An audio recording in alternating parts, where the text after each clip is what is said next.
جمعة مباركة عليكم كلكم يا جدعان. يا ممكن شاط الكورة الجول، القاضي يا ممكن، القاضي يا ممكن، القاضي يا ممكن. دي الجمعة ال108 من أغلى بطولة في تاريخ النادي الأهلي. قدامنا كمان من لمسة برونو سافيو. برونو عدى بيلعب للكرة، الله.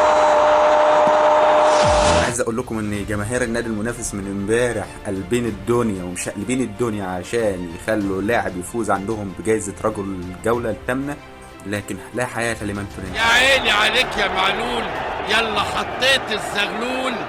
ملك الحلول، ولد صفاقس الذي فاح عطره في قاهره المعز، اللي سطر اسمه في تاريخ النادي الاهلي من ذهب، ابن التتش بالدم، غيرته وخوفه على التيشيرت بتاع النادي ما توصفوش كلمات.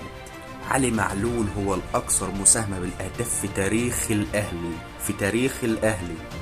لو قلنا كتير في حب معلول ده مش هيكفي. ملك الحلول بيفوز بجائزة رجل الجولة الثامنة اللي بتقدمها رابطة الأندية المحترفة بناء على تصويت الجمهور، اللي فاز بيها ب90%، وزيزو 9%، والفرس الشقية مصطفى فتحي 1%. مفيش مقارنة يا جدعان. اعرف طول ما انت هتحط نفسك في مقارنة مع الشعبية اعرف ان انت خسران اوتوماتيك، لا محالة خسران. لو هتقارن بالشعبية شوف انت فين وانا فين.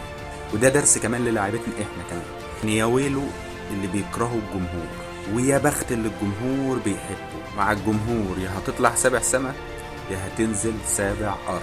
جمعتكم مباركة والف مبروك يا معلول يا ملك الحلول، وان شاء الله دايما في افضل وافضل وافضل.